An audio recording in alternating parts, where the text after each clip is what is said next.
Hello, hello, hello. All right. I've got requests for this particular witness. I tried to avoid this trial.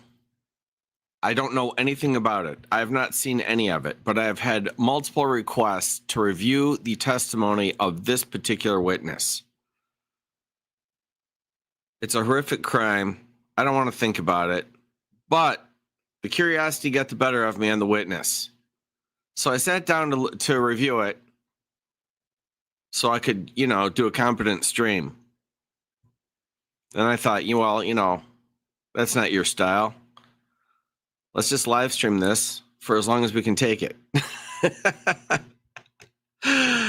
Because now I got to know why everyone's telling me I need to see this witness. When everybody tells me something, they're usually right. Not always, but usually. So let's delve into this. I don't know anything about. I know it's nasty based on the title of the trial and all that. But I don't really know what's going on with this witness or where they fit in or anything else. I'm just doing it because people are telling me it's interesting. So let's give it a shot.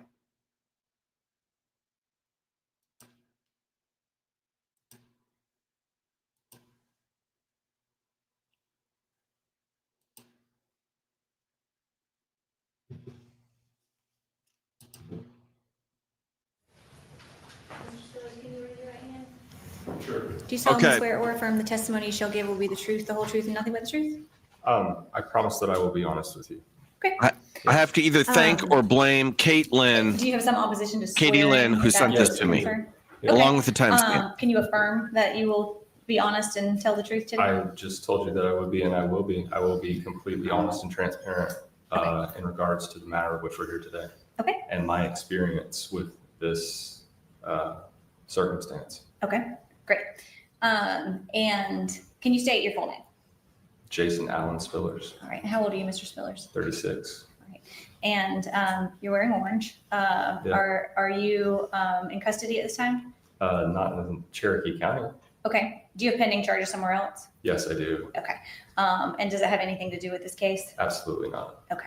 And the only reason I'm asking you that is, have we made any kind of deals with you or discussed your charges with you in any way? Actually, you made it very clear that you're uninterested in the charges that I have because it has nothing to do with this. Okay. Yeah. All right. And I'm not going to ask you anything else about. Did he just say 36? Because he looks a hell of a lot older than that to me. that. Okay. So I want to know how you know Benjamin Ben Michael.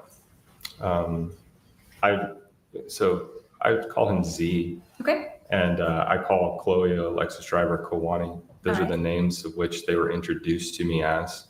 Okay. So just to relieve confusion for the court and for the jury, these are the names that I still call these people by. Okay. So I just want to make that very clear so there's no confusion.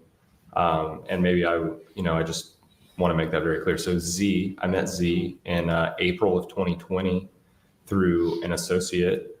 And we met because of an interest in trust law and using trusts to legally incorporate yourself to Okay, now I know. minimize risk of obstruction by the government,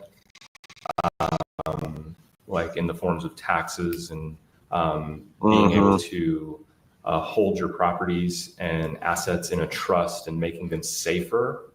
And there's a whole lot to that. So, I mean, how much would you like for me to talk about that? That's just the nature of how I met him. Okay, and that's great. And I'll just keep asking small questions till we get to all the information that we need. Sure. You said that you had the interest in the trust law, but how did you actually come to know him? How did you forge that connection? Did you meet him somewhere in particular? What do you mean?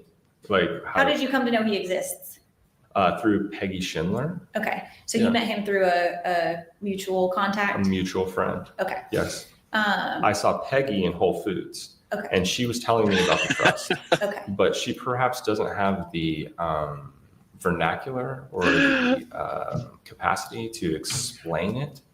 And so and Z does. So I spoke with Z, and and then Okay. I already can't take it. He learned about this from Peggy in Whole Foods. Peggy gave me the trust, and I began a relationship with Z from there. Okay. And you said that was April of 2020? Yes, it was. Okay. And so going forward for the rest of this questioning, I'm going to refer to Benjamin as Z. That'd be great. Okay, Yeah, to that will avoid help you. confusion for everyone. Okay. I And don't know what's Chloe worse. We'll refer to as Kuani. Kuani, yes. That's how Can you. spell that, please? Kuani, Ku'Ani. Thank you. You're welcome. And is that how you were introduced to them? Yes. Okay. And is that how you knew them through the entirety of your relationship and still with them? Yes. Okay. So in April of 2020, when you met Z, Yes. was that an in-person meeting when you first encountered him? Yeah, it was. Okay. And where physically were you? In a park. We met in a park in South Asheville. Okay. In North Carolina? In North Carolina, yes. Okay. Was he living there or staying there at that time? Yeah, he was staying with Peggy. Okay. And when you met him, did you become aware of his relationship status? Yeah, Okay. And what did you learn about his relationship status? that he has 4 wives actually, Okay. and that he practices polygamy. Okay. Is that the question? Is that the answer you were looking for? Yeah, that's what Yeah. I'm trying to get at. Sure. At that Yeah. time, were you in a relationship? Yes, I was. And did you exercise any type of polygamy? No. Okay. And so when you initially met him, did you come to know his wives? Not initially, but we did later. I believe I met Kwani briefly See, I'm going to use Miss Fowler's words. She now is in a throuple. when I went down to Florida to visit them with the girl that I was with at the time. Okay. So you had a girlfriend at the time? So I wouldn't call her my girlfriend, but Okay. she was living with me, and I mean, I guess you could say that I have always believed in plurality as well. That that men should have multiple women, but I was never in a committed. I mean, I was with Jen. She lived with me, Okay. and I took care of her. I provided her. She didn't work, so I provided her with food and shelter and safety, and companionship, and love. But it was never in our agreement that I wasn't allowed to see other women. Okay. So And as it relates to Z and his relationship, who were his wives that you came to know? So their given names on their birth certificates would be Chloe Alexis Driver, Jessica Lee Kafijian, and Sarah Stiles. Okay, who's that woman? But those women will be referred to as Kuwani and Anna, Gamliana, and Shalig, respectively, because those are Kuwani? their chosen Hebrew names. Okay. Tell me about Jessica. You said, what did she go by as her chosen name? Gamliana, Gamliana? yes. How do you spell that? Gamli. Oh, hell no, I don't even want one. I'm pretty sure. I'd have to look at it. Okay. Gamliana, yes. And you all called her Gami? Gami or Anna, she prefers now, Okay. because she says that people have a hard time pronouncing Gami and they question her, so she goes by Anna now. Gami or Anna. Okay. Yes. And is that a decision that she made to change that from Gami to Anna? Yes. Okay. Because of Like I said, she says that when she introduces herself as Gami, people say, what? God. And so she just goes by Anna now. okay. Yeah, well, it's And stupid. then Sarah is the legal name. What? Shalig. Shaylee? Shalig. How do you spell it? Sheilig. It's a Hebrew word. Shaylig? Shalig. It's a Okay. Hebrew word. Yes. All right. So when did you meet Kawani, Gami, and Shaylee? I gotta say, I think I actually met Kawani and Gami in May before they left, like briefly at Peggy's house. Before they left North Carolina? They left North Carolina to go to Florida, but Okay. This is so difficult because I have nothing remotely mature to say here. And I also simultaneously appreciate the gravity of the case and what's really happening here. I might just have to take myself out for a little bit. I can't remember. It seems like I did. So you're asking me, this is like 5 years ago almost. So, whether I met them before I went to Florida, I can't remember. It feels like I did, but that's kind of irrelevant because we went to Florida. Jennifer and I, this girl that I was with at the time, Okay. we went to Florida to visit them and stay with them. All right. Do you know when that was that you went to Florida to visit and stay with Z? And It was after Kwani's birthday, which is the 18th. okay, tell me when Kawani's birthday is. 18th of what? May. Okay. Um, So after May 18th of 2020, you and Michelle, no, Jennifer. sorry, Jennifer, Yes. you and Jennifer went to Florida. Yes, we did. And did you stay with Z and Gami? No, we stayed in our van. You stayed in your van. Okay. Yeah, but we spent all of our time with them though. Like they were staying in a motel at the time Okay. in Nokomis Beach. Where? Nokomis Beach, Florida. Where's that? It's by Venice. It's like south of Sarasota. Okay. Yeah. And you mentioned that when you first met them, they were in North Carolina and then they went to Florida, that they were staying in hotels. For the duration of your relationship with them, was that routine for them to kind of move around or travel or stay in different places? Yeah, they were moving around a lot at the time. Okay. From what I understood, but they had been in, I can't recall what they were doing before that, but they stayed in Florida and then they went to Connecticut and they would stay in different places for like months at a time. I know that they stayed in Florida for months. After we left Florida, they stayed there for at least another month, I think. Okay. And they would stay in one place, like a singular location for a few months, and then they would go to the next location wherever they decided to go. I know that Kwani and Z had been in Myrtle Beach together for a pretty extended amount of time in Virginia Beach. That's where they met Gamliana. So they stayed in these places for extended periods of time. Okay. So you're aware of Florida, North Carolina, Connecticut, Virginia, Yes. anywhere else? Gosh, I don't know. Did they ever spend time in Tennessee? I don't think any extended time. I don't know. I can't remember. Okay. I don't know. All right. So And so you indicated sometime in May of 2020, you went down to Florida and spent a lot of time with them? yes. Okay.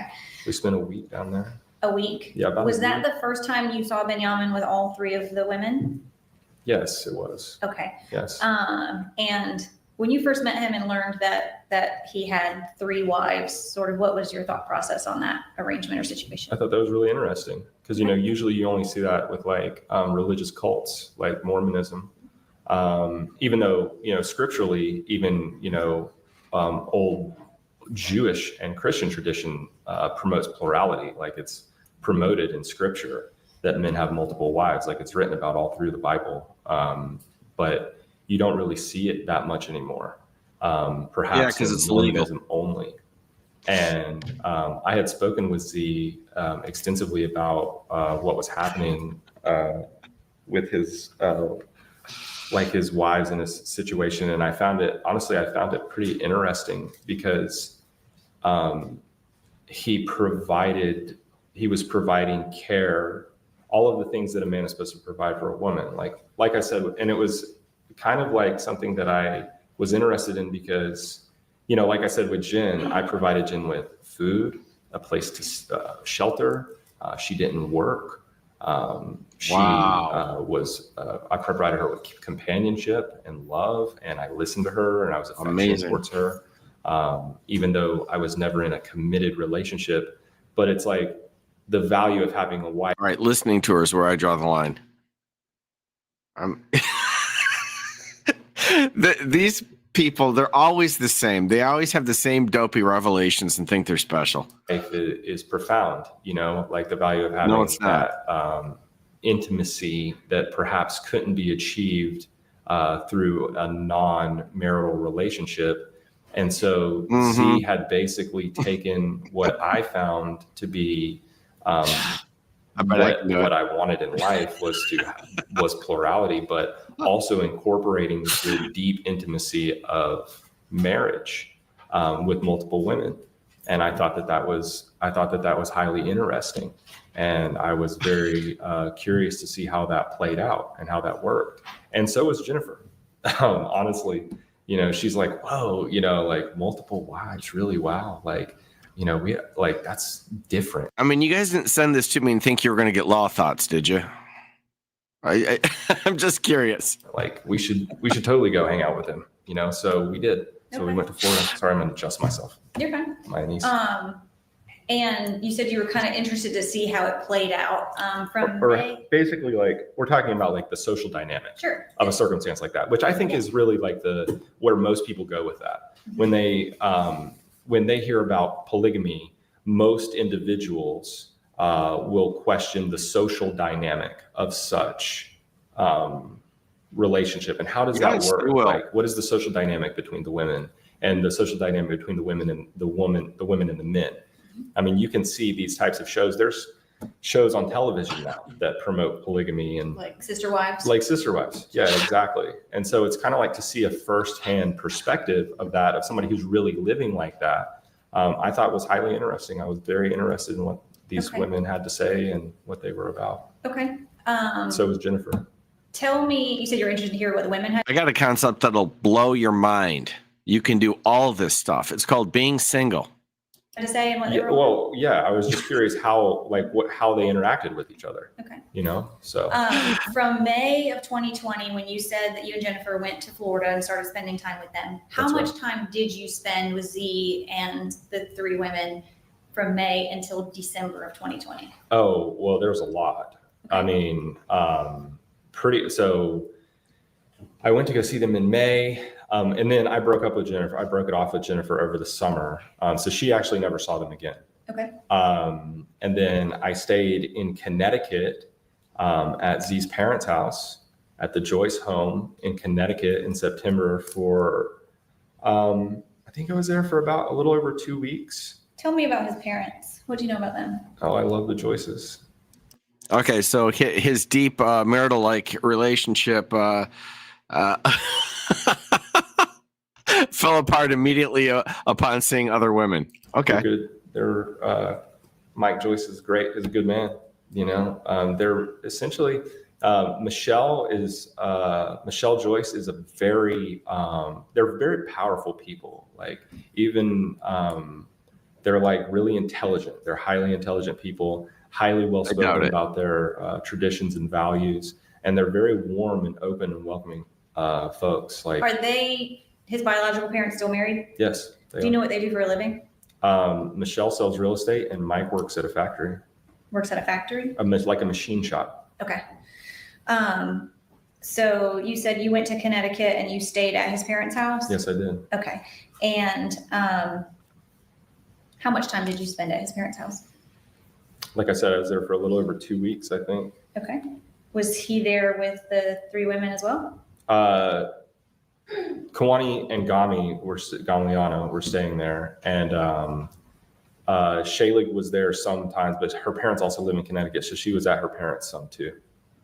Okay, so Shaylig's parents are from Connecticut as well? Yeah, they live like, I don't know, it's like 45 minutes down the road in Southbury. Okay, so Gami and Kawani and Z and you spent time at his parents' house? We sure did. While Shaylig spent time with her family? Yeah, I was sleeping in my van. Again, I had a van that I stayed in. Okay. And so I was sleeping in the driveway in the van. And was it, from your observations, was it common for these women to go spend time with their families outside of their relationship with Z? I mean, if they wanted to. Okay. I don't think, I mean, I didn't really get the feeling that Kawani or Galiano were very, enthusiastic about going to spend time with their parents. Okay. And that they loved their husband and they stayed with him. Okay. But Shaylig wanted to go see her family in Connecticut? Yeah. I mean, I think it was just like a matter of convenience too, because they're all like staying at the house, and, Shaylig she went back and forth, so. Did you ever meet the parents of Shaylig, Gami, or? I've met all these people. Kawani? Well, the case I've met is them all. ugly. I don't Met know all if he's of their going to parents. defend it. Okay. Tell me the circumstances under which you went into their families' homes. Let's see. I met Phil and Nancy Kafijian in October of 2020. I have actually stayed with Ben and Sharon Stiles at their home in Connecticut. I stayed there for the better part of a month. That Shaylig's parents? That Shaylig's parents, yes, I sure did. And I've met Eric and Renee Driver on several occasions. I met them for the first time in the summer of 2020. I met Kawani and Z and Eric and Renee Driver at a river in Tennessee, and we spent the day together. Okay. That was the first time I met So them. Phil and Nancy Kafijian are Jessica's parents. Jessica or Gamliana's Gamliana's Yeah, I knew parents. that. We're going to try to avoid this confusion. Where do they live? They live in Virginia Beach. In Virginia Beach. Okay. Yep. And then you said that Shaylig's parents live in Connecticut. Yes, they do in South And do Barry. you know where Eric and Renee Driver, Kawani's parents, live? In Knoxville, I'm pretty sure. Okay. I've never been to their house, Okay. so, All right. but I know that she's from Jacksonville originally, but Okay. I think they moved Okay. to Knoxville. Okay. And This is something. do you know what the order of the women coming into this marriage was? Like Yes. who was first? Yeah, it Okay. was Kawani first. Okay. Do you And know the- how long she had been with Z? Like as of 2020 when you met him, how long they've been together? Gosh, I don't know the answer to that question. Years. Okay. Yeah. And who came next? Jessica Gamliana. Okay. And how long had she been with him? I think like Kawani and Z had been together since she was like right when she was 18. And then they met Gami a few months later. Okay. I'm pretty sure. I don't know the answer to these questions. Okay. Exactly. If you don't know, then Yeah. that's fine. I'm but just if you like do know. telling you what I think it is. Okay. It's kind of Um, like I haven't really considered that. I haven't, I'm sure I was told at some point, but I mean, golly, And from your understanding, who was the last woman to kind of enter the picture? Shaylee, Shaylig. yes. And when you met them, do you have any idea how long Shaylig had been in a relationship with Z?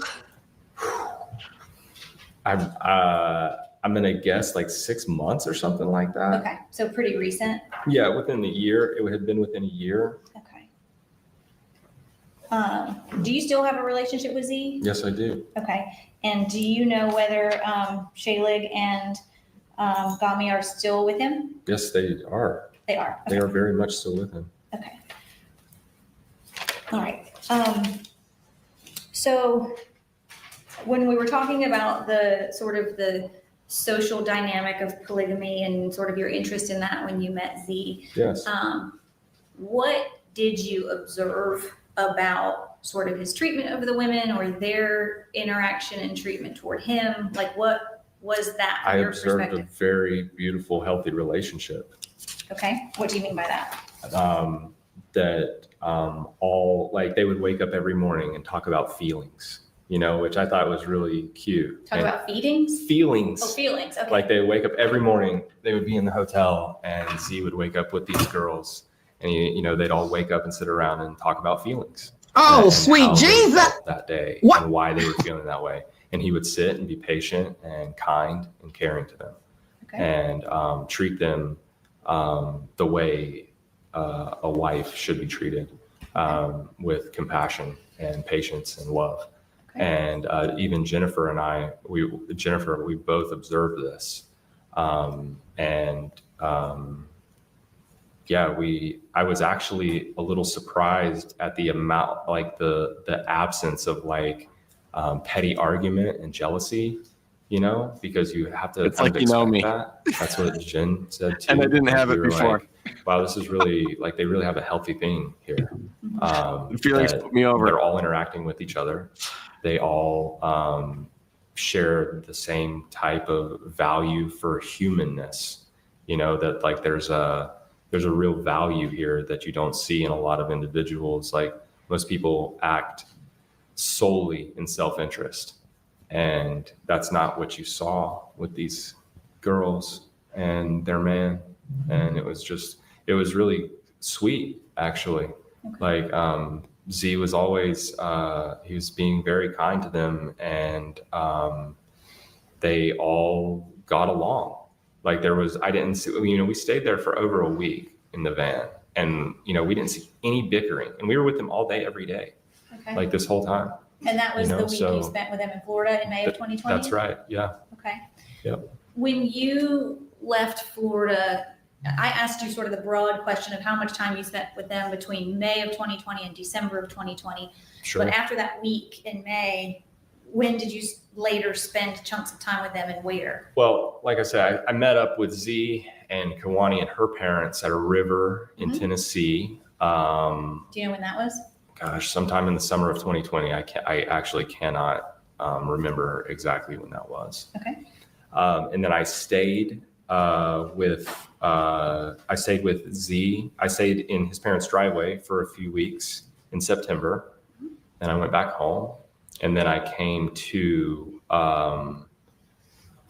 Virginia Beach in the middle of October, and I stayed there for about 3 weeks with Z and Kawani, and Gamliana too.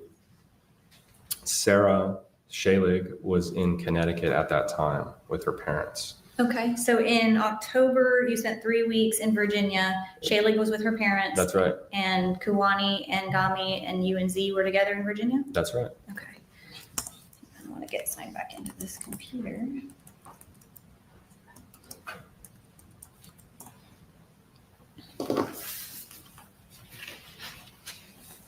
I want to show you, may I approach the witness? Yes. Let me show you what's marked as State's Exhibit 84.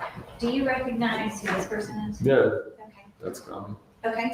Does this accurately reflect the person you know? That you've been is referring to, that Gami? is Jessica Kafijian Gamliana, who prefers to be called Anna now, and I told her the name change is a little difficult for me. All right. Your Honor, this time I'm going to tender State's 84. Good. State's 84 submitted.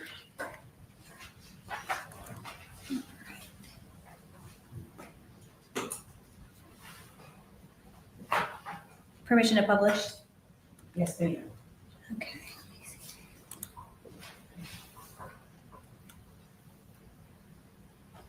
All right, so this is Gami. That is Jessica Kafijian Gamliana. Okay. Do you know how old she is compared to Kuwani? Jessica's birthday is June 3rd, 1988. June 3rd, 1988. That's right. Okay, so she's older. And this is State's Exhibit 85. Do you know who this is? Yeah, that's Shaylee. That's Sarah Stiles. Okay. Why do you do this to me? Your Honor, I would tender State's 85. It's admitted. And this is, how old is she? Shaylee was born February the 8th, 1997. February 8th, 1997. How do you know all these women's birthdays? Is that something that's I have a important? partially photogenic memory. Okay. Would that be information that you seek out about people that you care about or that No, you, I don't even try to remember. okay, you just remember it? Yeah. Okay. That's the nature of my mind. Are these two pictures the scene that you remember of December the 8th of 2020 good being Lord. at that residence? Oh my gosh, that is the inside of Jerry's What a house, isn't it? Dork. Wow.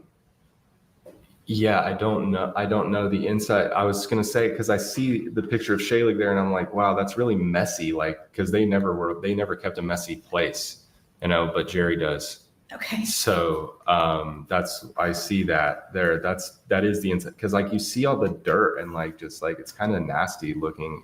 I was just like, where was this picture taken? Like because they do not keep an unclean house like that. Okay. You know, so, but Jerry definitely does. Jerry's kind of a slob, self-admittedly on his part. So I'm not trying to, Okay. he'll admit that. All So, right. Tell me a little bit about that. You said that they keep a clean environment. Dude, you live in a In van. terms of sort of the dynamics of the group when you were with them, did they have any viewpoints about like diet or like health in terms of? Oh yes, very much. That's like a part of the way that they live. It's part of the way that I live too. Okay. And what were sort of were you all like-minded in that way? Yes, very much. And that's one of the things that that I liked about Z immediately was that the way that he cared for himself and the way that he cared for his women. What do you mean by that? First of all, like there's like a standard of purity, I've been on and off vegetarian for most of my life. I met them and they're vegans. Okay. They eat no processed sugar. They eat extremely healthy, like no vegan. And the reason why they don't eat animal products is because of the inhumane treatment of animals. So it's like, it's viewed as like an innocent life. So you have an innocent life in this animal, and Z feels that, we are not entitled to take that life. Yeah. And I feel that bacon. that was actually something that I picked up from Z, because before I had just been a vegetarian for my own health purposes. But then he told me about his reasoning for veganism, and I agree with him. It's like one of the things that, I met Z when I went down to visit them in Florida. I hadn't been a vegetarian for a very long time, like 2 years. It had been 2 years that I've been on a meat eating diet. And I got back around them, and I was influenced in a positive way, I would say, by being around them and being around their health again. And so I immediately went back to vegetarianism. Yeah, because you're spineless, back and you will conform in any way. Did it with me too, for the remaining time to get Z's leftovers. We immediately switched back to we all understand. vegetarianism. Was everybody, during the time you spent with him between May of 2020 and beyond, was everybody a strict vegan? Yes. Okay. And they also used like no drugs or alcohol whatsoever. Okay. What was the reason for that? Because it's like toxic. Okay. And because it's like it dilutes your mind and your ability to process and be your most pure and able self. Okay. Yeah. Were there any viewpoints surrounding like water, or what kind of water they could consume? What do you mean? Just did they have any rules about what water they drank? I don't know that I can speak to that specifically. I mean, I know that, but I will say that reverse osmosis water, I know that Z drinks reverse osmosis water, and so do I. Okay. I've been filtering my water reverse osmosis for the past 20 years. Okay. Because, you'd like to get there's a lot of particulates in the water, especially, you get the water out of the sink, out of the tap here, it's full of chemicals. So you drag that around in your van? Chlorine and things that are heavy metals that are unhealthy for your brain and body. Okay. That should really be avoided at all costs by everyone. But like I said, very few individuals take the time to care for themselves at this like level of impeccability. And so that's something that I respected about them very much and attracted me to become closer and better friends with them. That's awesome. From your perspective, you have that set up was the observation of these practices in the jail you're incarcerated in right now? something that was inherent in them or something that required discipline from them? No, definitely not. Like Kanani was the one who was like giving me a hard time about eating meat when I was in. She's the one who's like, you know, she's like, you just don't care about the animals, do you? And I'm like, she's like, maybe you're just an asshole. And I was like, maybe She I said am. maybe you were just an asshole? Yeah. Okay, and you're talking about Kanani, the Oh. woman who's sitting right there. She's right. And I said, maybe I am. But that's you know? not the reason and maybe why. I should stop eating meat because of this reason, not for my own health purposes. Okay. You know, because of the taking of life and because, you know, it's better to live that way. Mhm. And so I was like, maybe you're right, young lady, you know, like I see where you're coming from. And so I actually went back to vegetarianism then. Was she expressive in communicating about sort of her belief system of subscribing to these practices? Yeah, totally. Okay. Yeah. It's not like it was like forced, Okay. you know, it's like, it's pretty logical, really.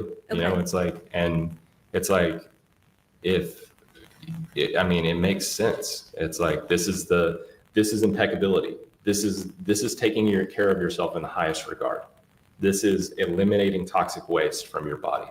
This is living a life that's clean and pure without drugs and alcohol of any type, including caffeine. Okay. You know, no nicotine, no alcohol of any type. They don't drink at all. Okay. You know, so it's like, it's really rare to find that level of commitment of care to yourself. And all of these girls were just on board with it. You know, they were like, of course they are, because it makes sense and you feel better and you feel healthier and you're like, you know, representing something that is separate from the regular world of toxicity and negligence to one's own well-being. Okay. You mentioned that during your, I've used kind of December of 2020 as like a date just because of the incident that we're here for, but Yeah, we'll get there. how long did you spend time with the group even beyond that date? Oh gosh, I'm still friends with Z now. I was in Okay. Shayla's parents' house for a month in March of earlier this year. Like, Okay. you So know, for the last 4 years, I've you've been- maintained constant communication and contact Most and friendship definitely. with them? Okay. most definitely, and we've all been very hurt by this, and we've worked through this together and as the best we can. All right. You know, So you mentioned that they didn't consume any drugs or alcohol. Are you referring to sort of illicit drugs or just all drugs? What do you mean by the term drugs? anything that is psychotropic in nature, Okay. anything that's like no pharmaceuticals, no alcohol, no drugs of any kind. Okay. What do you mean? What drugs are there? What, I guess what I'm going to get into is sort of like modern medicine or treatment of ailments or like healing practices. Like, did they have sort of didn't adopt the traditional worldview of like the exercise of medicine? yeah, none of these girls really had very many ailments. Okay. So, I know, but you mean like ibuprofen? Sure. Definitely not. Okay. Yeah. I prescribe to these systems myself. Like I don't Okay. take those kinds of drugs either. All right. And was the whole group sort of like-minded in that way? They're all for it. Yeah. Okay. 100%. So were there sort of healing practices or things that you all did for your bodies that were not traditional? I mean, like what? Like drinking your own urine? Sure. Okay. I've been drinking my urine daily for 4 years. Okay.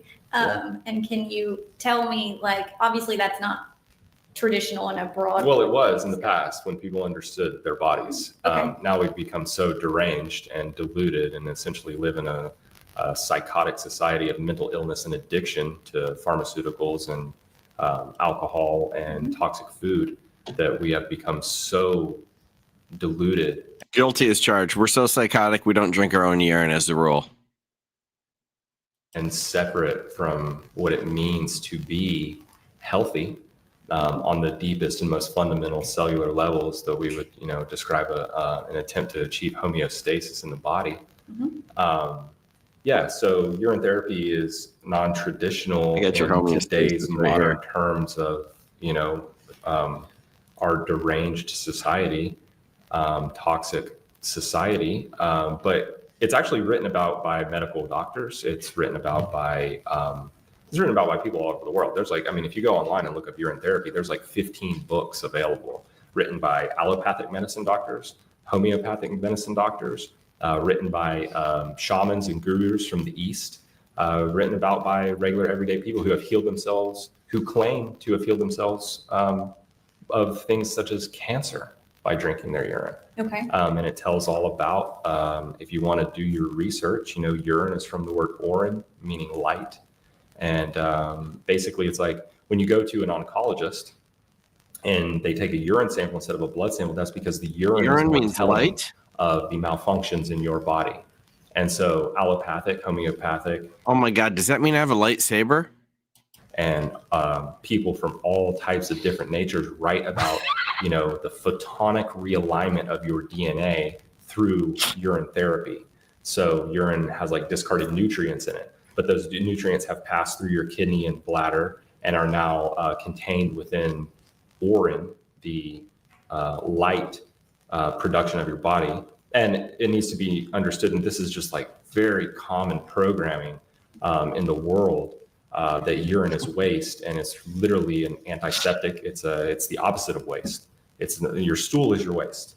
Your urine is an antiseptic. It's a true sterilant, and it's antibacterial. That's why Boy Scouts 101, when you have an injury or you have a snake bite or a jellyfish sting or something like that, and you use your urine to sterilize and to act as an antiseptic and act as an antibacterial immediately on open wounds in the flesh. So you could think about this as like the same type of thing is happening inside of your body. We're talking about like antibacterial, you know. How long have you Yeah, been we've heard. engaging in that practice as like a, Gosh, do you consider it a healing practice or like a health routine? well, to me, it was a healing practice at first. And I would say that the first year, it took me probably like 6 months to a year. But actually, I would say maybe a little less than that. I think for some individuals, they would probably, you know, that would be a healing practice for at least a year. But I was considerably healthier and more fit than the average individual. Okay. Like I said, I've been filtering my water, all the fluoride and chlorine out of my water for like 20 years since I was in high school. Okay. You know, like I started these practices very young. I just realized that, you know, it's like, would you like to have toxic waste and heavy metals in your water, or should we filter these out? You know, I mean, it doesn't really take a genius to figure this out. Like, we should be taking these steps to heal ourselves and and not only heal ourselves, but as a health practice. So I'd say, like, for the average individual, I think their first year of urine therapy would be more of like a healing, but I use it to maintain my body still to this day. And did you start urine therapy practice before you met Z? No, actually, but I didn't learn about it from Z. I learned about it from Peggy. Okay. Yeah. And then I started drinking my urine, and after about a month, Z never even mentioned that. Okay. But after I had been drinking my urine for about a month or something, I was like mentioning it. Back to what I was talking about before, that it is fact that atoms, ATOMS, exist, and that atoms Oops. are I missed a little. in Sorry. mostly just empty space. Okay. And so they are colliding particles that form a visual and materialistic reality that we experience right now. Now, if we are to define what is real, I mean, then you are to define what is real by your senses, because these fundamental understandings of factual reality are understood by, you know, intellectuals all over the world. Now, whether the common ignorant masses can put them into practical application for their own life and their own ability to strive to understand and comprehend themselves and see reality as it is. I mean, I live amongst the inept, but to describe something that is mostly empty space as real is scientifically, logically, and factually repugnant. Okay. So real would mean that we have our senses and we are connected to these bodies. And like many tens, hundreds of millions of individuals around the world, I hypothesize, and I would call it to be my belief that we all have souls, that there is a soul. Oh, good That there Lord. is an energetic Deep thoughts with dipshit. manifestation that is participating in this reality in a body. So there's something greater. There is something greater. To answer your question directly, there is something greater happening here than what the inept can perceive or choose to perceive. Okay. And did Z and Kanani and Gami and Shaylik, did they all sort of share that view? Are those things that you all discussed? Well, this intellectualism was shared by myself and Z for sure. Like we Okay. talked about this immediately. Okay. But like I say, I mean, I know several individuals who are able to keep up with these like types of conversations and comprehensions of fact. Did you all So- believe that Here, just- you had some just type of take a look broader at the title of it. consciousness, or I don't know if I'm using the right I think that terminology. everyone has the potential to have a broader consciousness Okay. that Keep that it in mind. know it to be factual that I am pursuing that, and Well, that well, the average listen to this individual is dumbass. not 100%. Okay. And was that sort of the tone of the group in terms of like your, Absolutely. I guess, broader calling in the world? I mean, I'm not going to sit here and try to put words into the mouths of these other individuals. Now, we have some agreements. Mhm. Now, we have some agreements into the matter of what is factual, scientific Mhm. understanding. And to your point on that, like what were the agreements? In what way were you like-minded with Kuwani, Shalig, Z? I mean, we're not talking about them. I'm talking about Z. Okay. I don't think I want to talk about the collective group. And I think that these are women. They want to run and laugh and be silly on the beach. Okay. Me and Z are sitting here discussing, okay. yes, doctorate level, perceptions in quantum physics. Yeah, but these women don't have these conversations. They play with the baby and they do what women do, and they be, silly and Okay. smile and laugh and do things like that. Like, what are you talking about? So you observed them more to be sort of carefree and fun and playing and laughing. We're not having these conversations. I'm not having these conversations with these women. Okay. Like I don't even know if they're capable of that. Okay. I mean, honestly, which is not an insult. It's just a matter of fact. Okay. And so that's okay. That's not their role anyway. Okay. Their role is to be together and, have like fulfillment in their life from their version of reality that they're experiencing, which is for the most part what I saw. I mean, until Kanani started to really have her break, and become what I would call mentally ill, Okay. and her suffering and mental illness had completely consumed her. Mm-hmm. Before that, it was really Okay, I have to admit, this guy's full of shit, but he does understand women. just like mostly just a lot of like hanging out and playing with the baby and laughing and being girls. Okay. All right. Like, So tell me, when and we've talked about like the word insane, the word mentally ill, in terms of things that you saw from Kuwani. sure. And the reason I started by asking you about worldview is because I was trying to distinguish between things that maybe she was being delusional or having an individual break from reality versus things that the group believed collectively. I mean, I get where you're coming from. And like I say, again, I feel like that's like, I feel like that's like irrelevant because we're talking about a woman who had complete breaks in her cerebral capacity Okay. to understand, to where she didn't remember what just happened. Okay. She did, and I don't think that has anything to do whether she's a Mormon or a Christian or Hey, dumbass, you live in a van. We don't care what you say about anything. a Scientologist. And that's not my point, but Yeah. to your point earlier, the law does have definitions, and Okay. it does relate specifically to certain symptoms or things that she exhibited. So Sure. what I want to know is, from your observations, was there anything that she exhibited that you saw to be a delusion? Yeah, I mean, maybe, it's like, so what you're asking me is whether the verbiage and the information that was coming out of a psychologically unwell individual was or was not delusion by my judgment or my standards. Okay. That's what you just asked. So I'm not sure that, there is. Okay, so I want to make an example for you in direct response to your question.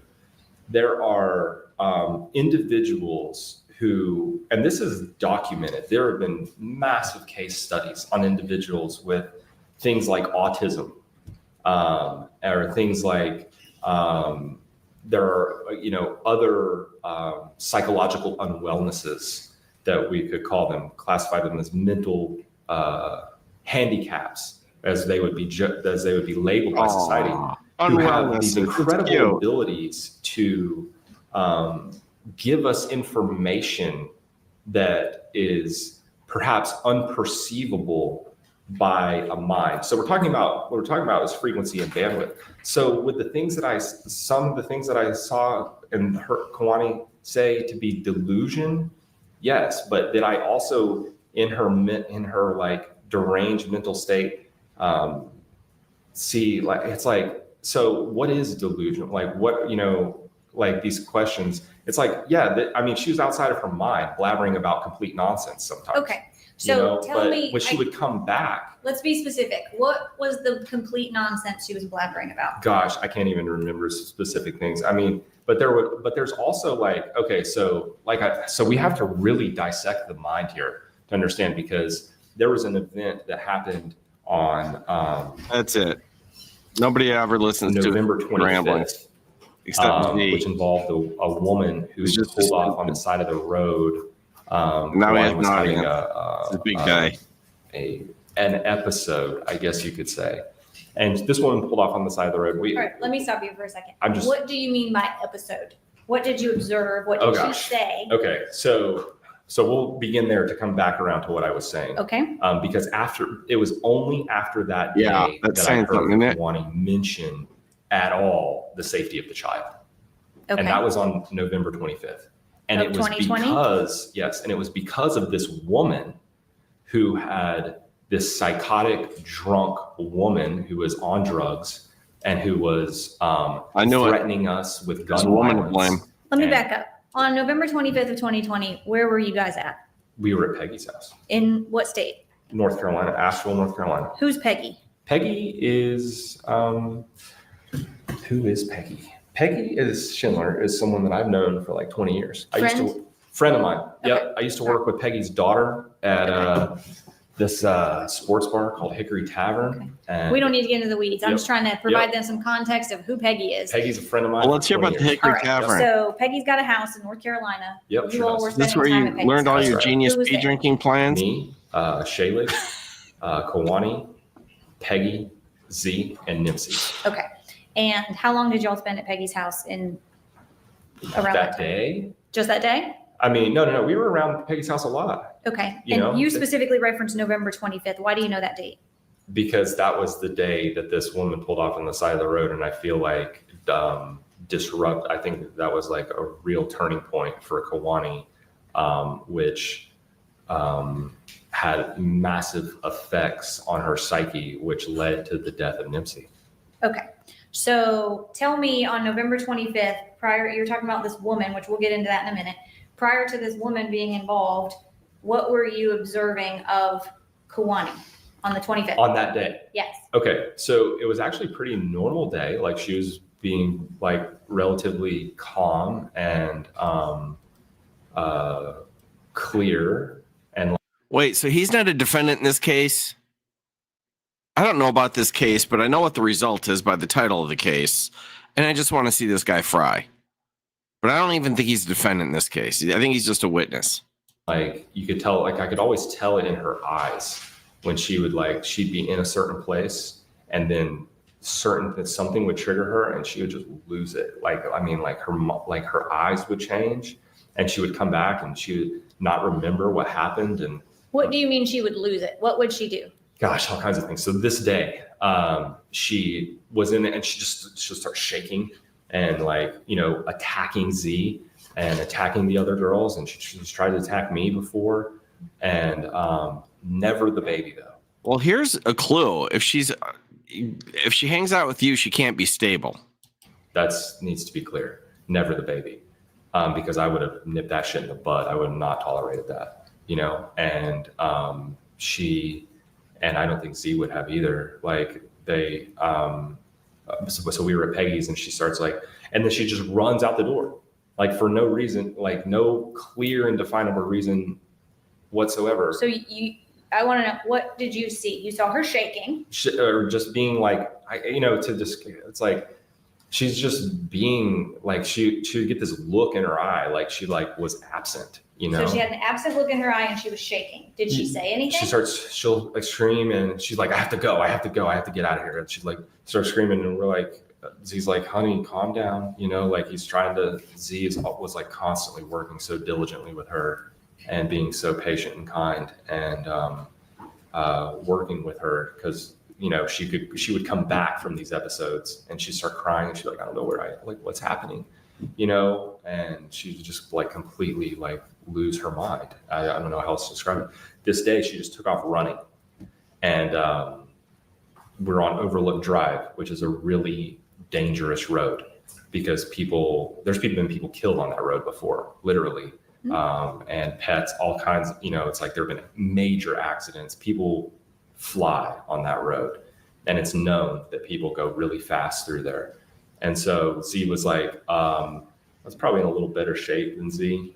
I'm probably a little faster on my feet at the time. He asked me to go run her down and cut her off and try to get her to like come back, not that like we're trying to like, we're just trying to make sure she doesn't hurt herself, and What made you think she was going to hurt herself? because she's running in the middle of a road. Okay. Like, I mean, she's like running like a crazy person down the middle of the road for no specific reason that she made clear, that she just had to go suddenly at that point.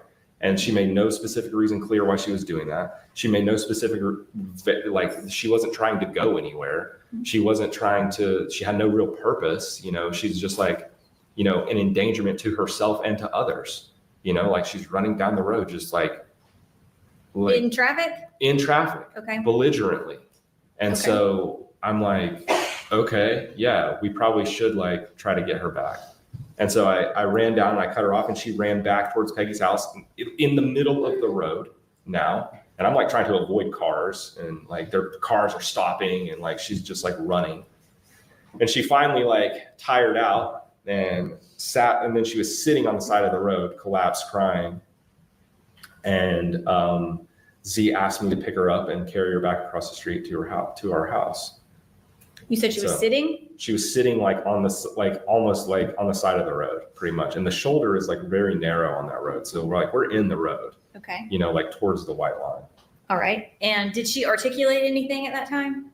No, she wasn't articulating anything. She's just like crying and sobbing, like just Okay. like incomprehensible jargon of like blabbering about, like non-tangible things. I don't even know. I wasn't even really listening to her at that point. I was just kind When of you say non-tangible, was I'm trying to get at, was she paranoid about something specific? Was No. she delusional about I mean, something not that specific? day. Not Okay. that day. No, All she right. wasn't. Something like that. She was shaking. She was just, You said she had some kind of look in her eye. yeah, the look, the look that she would get when she would be like absent of herself. Okay. And like, it's like, and then you ask her about it later, and like, she's like, I don't really even remember some of these things, like Okay. she's like having a complete break in her like ability to perceive reality, basically. Okay. And when you first saw her behave that way was when? When I first saw her behave that way, it was in September. She was not like that in May. September. Yeah. Okay. Now, Kanani has, she's admitted to me a lot about her past, which had led her to have like a really, some psychological unwellness anyway. Being like, this is her words to me. Like, we have talked about this as a group, that she was raped by her brothers when she was like 9 years old.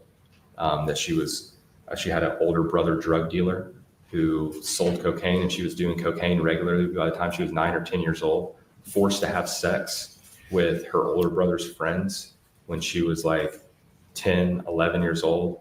She talks about how her parents abused her, how she went to her second grade teacher and told her teacher that her parents were locking her in the closet and abusing her. These Yep. are discussions she had with you about her mental well-being? Her past, Okay. which I think, Was that in relation to sort of her yeah, totally. I think it was mental and like, emotional I health? think it was the foundation of her breakdown.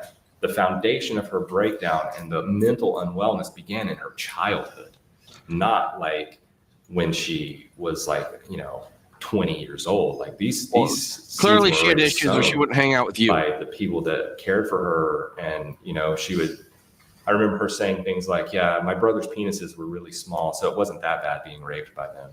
Like things like that. She would give details about these circumstances, details about being locked in a closet by her parents, Okay. details about using cocaine regularly. So I think that the psychological unwellness and the foundation of mental instability, like she was already, these were demons that were planted in her a long time ago. Let me ask you, It's a good question. I When- don't know enough about the context of the case, to be honest. This is the only Did witness you I've ever seen. see anyone in the group or yourself be physically violent toward her? No. And now I did carry her across that street. That's the only time I ever touched Kanani. Was that one time carrying her across the street to get her out of the road so we don't get hit by a car. Okay. You know, that was the only time. Now I saw Kawani be violent towards everybody in the group. I saw Okay. her be aggressive, but not when it would be like a total snap like this. And so do you want to finish because I'd like to tell about another day, you know? Sure. Well, let's, I asked you when the first time is that you kind of saw her exhibiting any behaviors. And you said September of 2020. Yes. And then you had referenced specifically November 25th as being, in your mind, some pivotal date It that was a hugely pivotal day changed things. from my observation of her. Okay. Yes. And So- the things that she was saying, like that woman, there was a woman who pulled off on the side of the road to kind of make whatever was happening there her business. She was drunk, belligerent, she assaulted me and Peggy and Z. This was like a very disturbed woman. And she... Is this when you're carrying Chloe? No. I was carrying her across the road and a woman who lived in the apartment complex was pulling out at the time. And she was like, is everything okay? And I was like, yeah, she's just having a panic attack. I'm going to carry her back to the house to get her out of the road so no one gets hurt. And the woman who lived in the apartment complex where we were said, she said, I see. And if you need any help, if you need anything, just let me know. Oh, good Okay. Lord. So that was the woman who I'm not lived doing there. 8 hours. Now, this woman who pulled in off the side of the road was just some stranger, you know, who she pulled off on the side of the road and Kawani's like ran over to her car and was like, I need to call my mom. I need to call my mom. That's what she started saying then. Like, that's just like a random thing. She hadn't talked about calling her mom at all. Like that's just something that came out of her, you know, just like some random thought or memory or whatever it was that was like just random that day. After she decided that she needed to run in the middle of the street, we got her back over to the house and this random complete stranger pulled inside this apartment complex to make this her business, like I say, rudely and belligerently. And Kawani started going to her and saying, I need to call my mom. Okay. And so... Had she asked to call her mom up until that point? No. Okay. Like I said, this is just like something that just started coming out of her. It's like, you know, she's just like, all of a sudden, she's just like, I need to call my mom. I need to call my mom. You know, she's like saying this. And me and C and Shaylee and Peggy are You've all been standing naughty. around. Shaylee's holding the baby. We're all like, let her call her mom. Okay. And Let did her she? call her mom. No, she didn't, because this woman started being belligerent and jumping out of the car, and Kawani started to come back into herself. You could see it in her eyes that she realized that this woman was a danger to her. And the woman started screaming about how we're all going to jail and she's going to call the cops and get the baby taken from her and all of these things. Like, I mean, these completely, just this belligerence, you know, like. So this was a passerby that Just a intervened when passerby. she saw you with Chloe. That's with right. It's in the Kawani. title. That's right. Okay. Yes. And so what happened after that? Gosh, a whole scene happened after that. She started being verbally abusive to everyone. Who's she? Who are you referring to? This woman named Sandra Torres. That's the woman that stopped? That's the woman that stopped. Okay. Georgia versus And, Chloe Driver. She was like threatening us. Case. Like she threatened. I have a gun in my car right now. You know, I'll shoot you and kill you and all this stuff. Her breath, was rank of alcohol. You know, so she's just this And urine. random drunk lady who apparently had a gun and was. There's like this whole scene that unfolded. But I think that it's I think the most important thing to take away from that day and why I mentioned it is because after that day, after she was screaming at Kawani That's a and good Z question. that she's I don't going know. to get the baby taken away. So she pulls over on the side of the road, and like her story is to be like this We'll go with Big vigilante Dummy. to help this woman who's being kidnapped and blah, blah, blah. She gets across the road. This woman who's sitting right there was screaming about how she wanted to call her mom. All of the other individuals said, let her call her mom. Simple. Let her call her mom. No one's objecting to this. The only reason why we just had this whole scene is because she's like endangering herself and other individuals.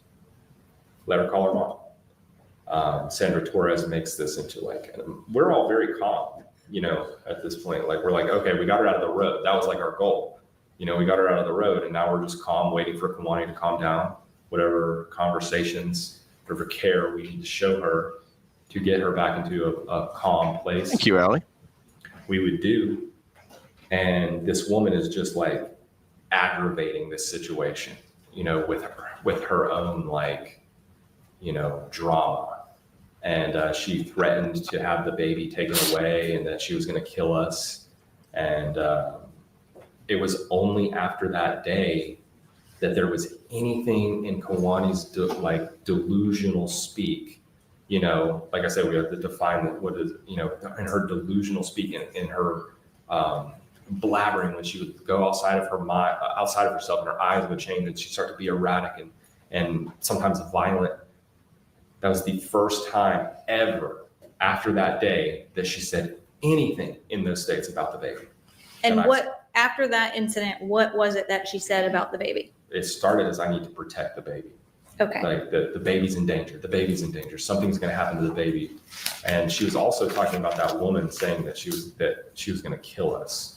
Like that, like it like got inside of her head somehow from this woman about the baby's in danger and all of this stuff. You know, like it was a really dramatic shift.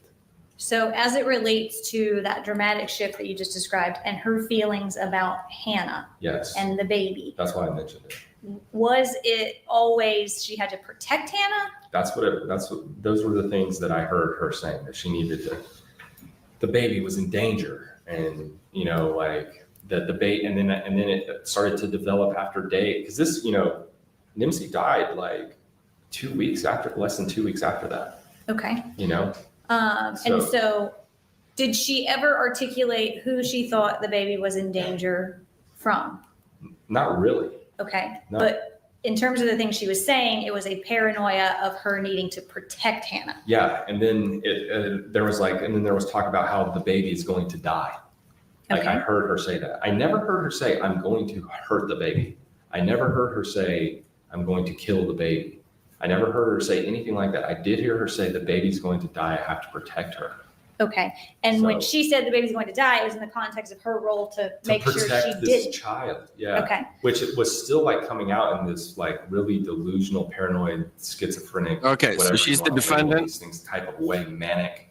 That Like makes she was sense. having She's sitting real at council table. struggles, and it was coming out in this way. But I'm piecing it before together that day, that there was never any. slowly but There was surely. never any like mention of the baby in her delusions. Like it was about herself, like that, you know, evil was after her, and that I heard her talk about hurting herself a lot. I Okay. heard her talk about committing suicide.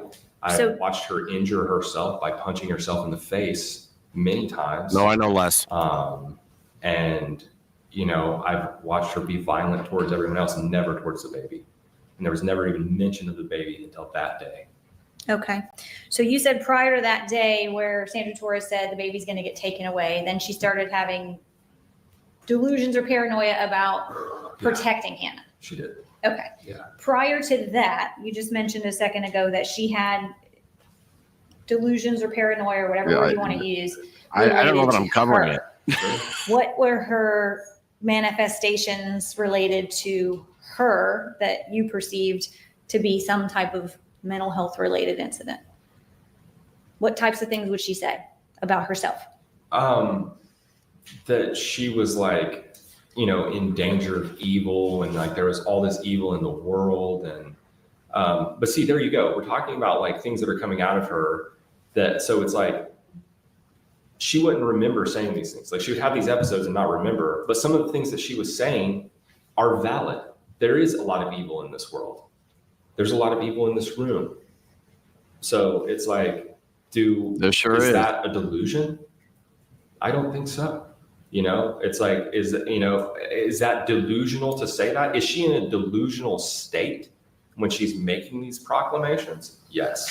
Is she in a state where she has no memory of what she's doing and is like absent of herself. Because Kawani is a sweet and caring and loving mother. You know, like I saw her in May, and that's, you know, when Jennifer and I went to Florida, that was the whole thing. Like we saw this baby, and there was this bright, happy, joyous, cared for child. I've been around enough babies to where I know you can tell when they're not in proper care for their mothers. And there was no sign of that whatsoever. Like this baby was completely carefree and happy and joyous. And Kawani was an excellent mother. She was attentive. She was warm and nurturing and loving. She would never strike her husband or the sister wives in the way that I saw her later. She would never do these things. Like, I mean, it was just very apparent. And that was in the child. Like you could see that in the child. It's like, if I had an aunt who was a little on the loud side, you know, it's like even when her children were little, they were a little on the loud side. You know what I'm saying? Like they, you know, children imitate their parents. And so you see it in this child, and you're watching Kawani care for this child, and they're all like fine and wholesome. There's like a lot of wholeness in their group, wholesomeness.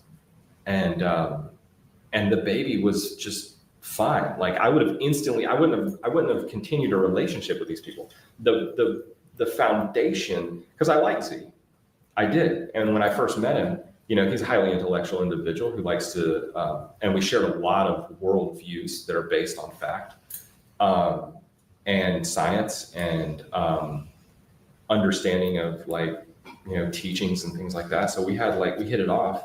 But let me ask you, I don't want to get too far. That's okay. Sometimes you get going and then we don't even remember what the question was. Full scope.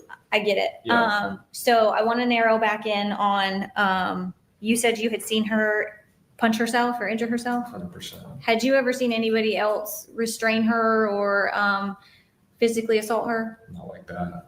Okay. There was this one time where she tried to jump out of a window in the place where we were staying in Virginia Beach, but and Z like hugged her, like basically put his arms around her and stopped her. But I've seen Z sit there and take licks to the face and do nothing.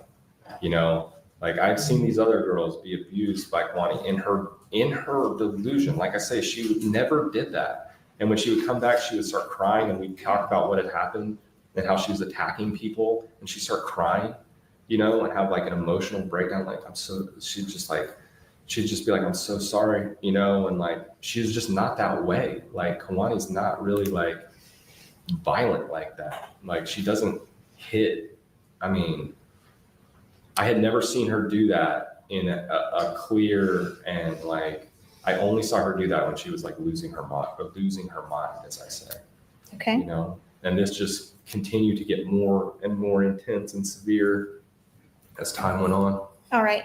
Now you said, I want to go back a little bit to the incident on the 25th of November. Yes. So you said Sandra Torres intervened, that she said things about Hannah's going to be taken away. She's going to have the baby taken away. And that sort of set Chloe on this path where she believed that she had to protect Hannah. Yes. How did that incident end on the 25th? The incident ended, so like I say, this woman that, you know, is sitting here, Sandra Torres pulls off on the side of the road to rescue this woman, you know, so she would say, and this woman who's sitting here willingly and knowingly gets into a car with her husband and her child and her sister to leave, to escape this belligerent, seemingly psychotic, definitely drunk and threatening of gun violence individual. And Sandra Torres, like I say, Sandra Torres was trying to block Z from leaving. Z's like, we're out of here.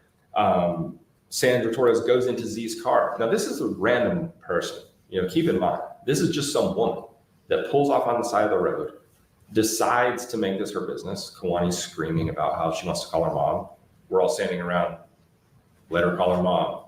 No one's trying to prevent her from doing this or do anything except run in the road and cause harm to herself. Please, here's the phone. Like, here's the phone. Call your mom, you know?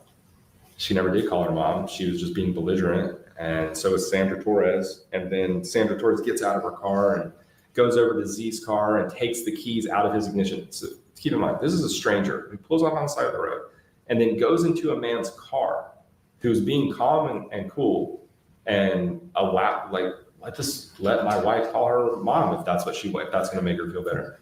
Goes into the car, pulls the keys out of his car and says, "You're not going anywhere. You're going to jail. We're taking this baby away from you. You guys are disgusting people," like all this stuff to strangers. She's doing this. Z takes his keys back from her. Yeah, she this was is my right. property. Give me my keys back. She starts slapping him and assaulting him. They get in the car and leave. Peggy stands, like after they had pulled like a 50-point turn to try to get past this woman, because she's like moving her car to try to block them from leaving. She pulls over to rescue somebody and then tries to stop them from leaving in their own will, and tries to like make a huge scene out of it to try to like hurt them in some kind of way. She pulls off and then Peggy is standing in front of the car, and she basically, Sandra Torres started attacking Peggy, beating the crap out of her, slamming her head up against the hood of the car. And I sat there and watched that. And now Z and Kwani and Shayla had already pulled away at this point. So I'm just standing there watching Peggy get her ass kicked, pretty much. And I was like, I sat there and I watched for probably like a little bit too long, to be honest with you. That's how I felt about it, because of the way she was getting beaten by this woman. This woman's like very tall and broad-shouldered Nordic woman, and Peggy's this 5'0" petite woman who is not a fighter. This woman has a violent history, and so she's, assaulting Peggy and beating the crap out of her. And so I put my body in between Sandra Torres and Peggy, and then Sandra Torres punched me in the face once, and I went like this, and she punched me in the face again, and I picked her up and I put her down on the ground, and I got in my car and I left, and that was the end of that day. What do you mean you put her down on the ground? I picked her up and I forced her body to the ground. Okay. How would you describe a slam, a push? I picked her up and I dumped her to the ground. Yeah. You picked her up physically off of the ground? Physically picked this drunken, belligerent woman who had just assaulted 3 people and was threatening us with gun violence up off the ground, slammed her down on the ground, got in my car, and I pulled off. Okay. Yeah. Were the police ever involved? Yes, they were. Okay. When you were there, were the police involved? No, they weren't. Okay. Did you call the police? No, definitely not. Why not? Because I rarely find that justice comes from these types of circumstances when police are involved. And I mean, I just don't really like you guys. You've told me that a number of times, right? Yeah. Okay. And that's okay. We don't have to like each other. That's okay. And that's not personal. I just find that the legal cult Sure. and the legal culture, we use that word cult to describe culture. It's just a shortened version of that word. I find that the legal cult is, it brings injustice more often than not. Were you all collectively as a group sort of not call the police type of people? Peggy was definitely not call the police type person. I asked her, I was like, you should really call the cops. She's got a black eye and she's all busted up and hair pulled out of her head by this woman. And I was like, man, you should really call the cops. She's like, I'm not calling the cops. She's like, I don't want anything to do with them. We'll just let this go. We'll just be gone with her, and we'll just go about my life. So you said you got in the car and left. And when did you become aware that the police had been involved? That's a good question. I can't remember. Days later or something like that, or I can't remember, honestly, when I became aware. Did you ever get interviewed or spoken to about those circumstances of what happened on the 25th? No, I never did. Nobody ever asked me about this. This is the first time where I've been able to speak plainly before a court or before anyone involved in that openly about the events of that day. Okay, so you left. At some point, you became aware that someone else had contacted the police. Now, when Nimsy died on December the 8th, I gave an interview where I spoke about this circumstance to a woman named Tiana Cruz, I think is her name. With Canton Police Department? Yeah, Mhm. I told her about what had happened Mhm. and how, because, you know, that day was kind of like a breaking point, and it manifested into, I mean, looking at this from like an outside perspective as best I can, you know, without, you know, it's like I'm very emotionally attached to the baby and to, you know, what happened. But it's like that day, Kawani's delusions go from I'm in danger, these things, to the baby's in danger, to the baby's going to die, they're going to take to a dead baby. Mhm. You know, like that's what just happened. You know, Okay. so I spoke that very clearly, as far as I can remember in my interview, because I was just so in shock that day. Like I couldn't even believe that this has happened. This, like, it was just like, All right. Let me ask just directly. From that incident on the 25th, did you get charged with anything? I did. When did you learn that you were being charged with something? I got charged with an assault on Sandra Torres. And when did you learn that that was the case? April of the following year. April of 2021. Yes. Okay. I had no idea. Did you have any contact with law enforcement between November 25th when it happened and when you got arrested in April of 2021? No, I did not. Okay. So you just find out because you have a warrant for your arrest? Yeah, I got pulled over. You got pulled over and you Yeah. got arrested from a warrant from the incident on the 25th? That's right. From Okay. 6 months earlier. Okay. And what happened with that case? Well, I wanted to go to trial because I thought that I could win in the name of self-defense, you know, and protection of Peggy Schindler. And Peggy was going to come and testify in my trial that she was being attacked belligerently. Z and Shaylee were going to come and testify that this woman was threatening them and being crazy, and she reeked of alcohol. And she's a known drug user because I know her. Mr. Spillers, I'm not trying to be Oh. disrespectful, but we just got to rein it in. So what happened with your charges? Oh, I got a misdemeanor. Okay. I ended up with a misdemeanor. Did you plead guilty? I did plead guilty pursuant to Alfred Law. And what does that mean? Alfred Law, I was told, means that I maintain my innocence, but I was being held in jail. Like they held me they were holding me in jail, and I couldn't afford my bond. And so I waited for years for a trial for that. And they never gave me a trial. And so I finally pled guilty to a misdemeanor. And I think that they just gave me a misdemeanor because they knew that they would lose in trial, and they didn't want to afford that opportunity. So you did a time served misdemeanor. Time served, they sentenced me to 75 after 22 months of incarceration. You were in jail for 22 months? I was in jail for 10 months, and then I made bond, and then they re-incarcerated me after 8 months. They held me in house arrest for 8 months.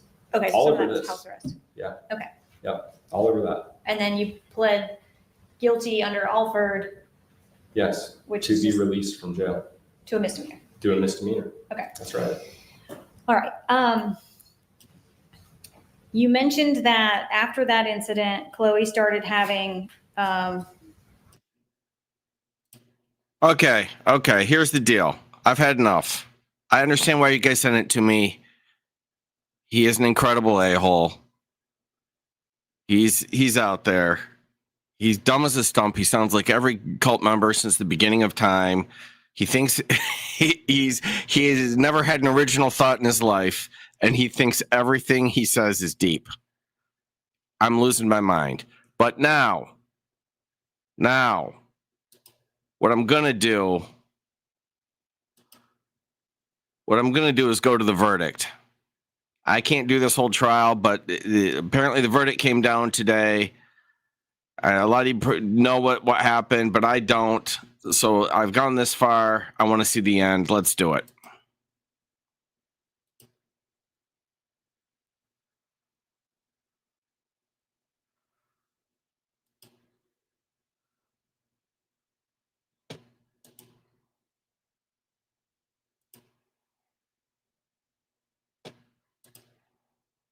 To publish it.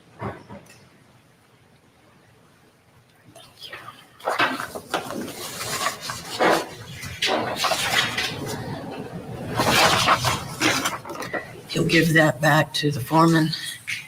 Mr. Foreman, if you will stand, Mr. Iver and counsel, if you will stand, if you will read the jury's verdict, please.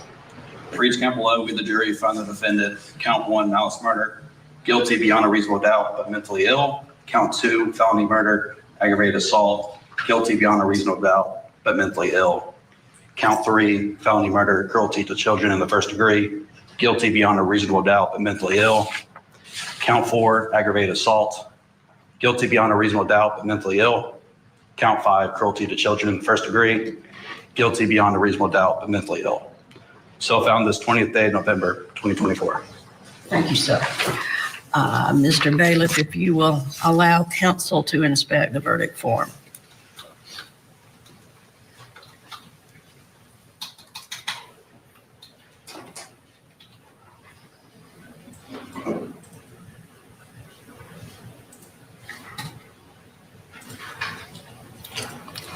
You may be seated, counsel. Anything else of these jurors? Not for the state. All right. Members of the jury, this case will be set for sentencing on another day, likely either to be December 12th or December 18th. I'm going to confirm that with counsel after we excuse you. You are welcome to attend the sentencing hearing if you would like to. You are welcome to contact the clerk's office to find out what the sentence is after sentencing if you prefer to do that. Throughout this trial, I have cautioned you about not talking to others and not getting any media information about the case. You are now free from that. You may talk to one another or. All right, there you go. We did the whole case in one day. I get it. I get why people sent it to me. I really do. It was interesting because that guy's just an over-the-top freak. Yeah, you know, with his whole thing where he thinks he's smart. I'm glad I wouldn't have done the trial because I don't want to hear the nitty-gritty of how this crime occurred. I don't want to hear it. I'm sure it was awful.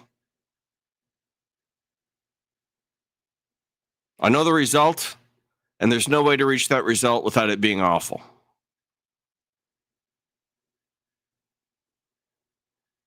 So thank you, Allie, for getting that to me because I could see it in the chat. I'm like, people are like, are you gonna start covering this? I'm like, no. But when I figured out that there was a verdict, I'm like, well, we might as well slap it on the end of this stream so everyone can see the results. That had to be a horrendous trial. I mean, it was kind of fun tooling on this crazy witness for a while, but I knew what the basis of the case was. And I don't want to hear, I don't want to see the expert witness in the coroner and the discussing the nitty gritty of how this occurred. And with the very limited knowledge I have of this case, which is just that witness, I already think that the verdict is probably right. She probably did it, whatever it was, whatever the method was. I'm sure she did it. And it's clear to me, and I said it jokingly, but I'm serious as well. And in this regard, I was not serious when I pretended to back his view of women. Let's get that out of the way right now. That was a joke. But this one, when I said clearly, because he is talking about her and saying, oh, she has mental problems. I'm like, well, anybody who spends more than 30 seconds in a room with you voluntarily has mental problems. That's clear. That's all I need to see. You listen to that guy for a couple of minutes and say this woman voluntarily would spend time with this man. I get it. It was like a friend of her husband or something, but he was like around all the time, and they were like living together and doing their little culty thing. Any stable, rational person would leave that man's presence. Anybody in chat who was watching this, 30 seconds, that guy, you'd be like, ooh, yeah, I forgot I had something to do. I got to go. He's insufferable. dumb as a stump, thinks he's a genius. Nobody could stand it. You have to be off to do that. So my guess, although I didn't watch the trial and don't know what happened, I know the result. I'm guessing she was guilty. I'm confident the prosecution produced the evidence for that. And I fully believe in my heart that she's mentally ill. What does that mean? What does a verdict of guilty but mentally ill mean? I have no idea. I've never heard of that before in my life. I don't do criminal law. I don't practice in that state. And I've never heard of such a thing. I mean, I practiced criminal law for, I had a cup of coffee with the state's attorney's office here in Illinois 700 years ago, but I've forgotten all that. My suspicion is that would mean you're guilty, but there's some mitigating circumstances that will reduce or modify your sentence. I mean, that's what my gut says, and I'm sure that's probably what it is. But I don't have any grand wisdom to lay on you on the topic. So, thank you, everybody who sent that to me. There will be spankings.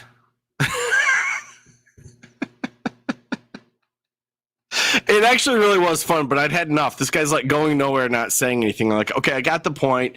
The other questions was he soft sit? I think he's just generalized crazy, but I think he threw some soft sit stupidity in there as well.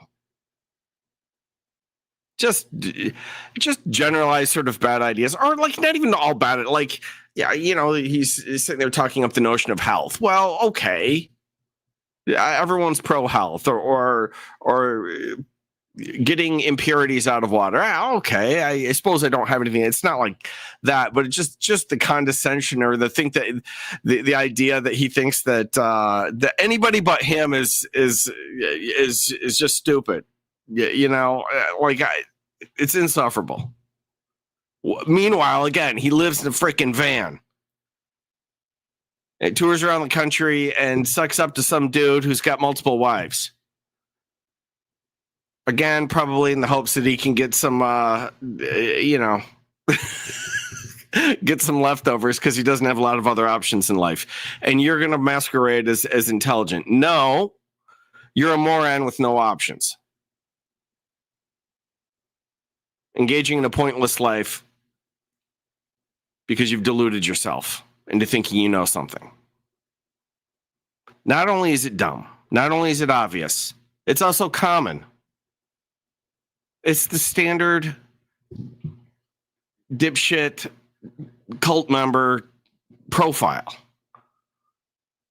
There's nothing even, it doesn't even have any flair. Like if you go to the FBI and say, okay, well, give me a profile on a dipshit cultist. It's this guy. And he thinks he's, discovered new realms. No, my friend, that was the shrooms. All right. Thank you all for coming out. I appreciate it. I'll see y'all soon.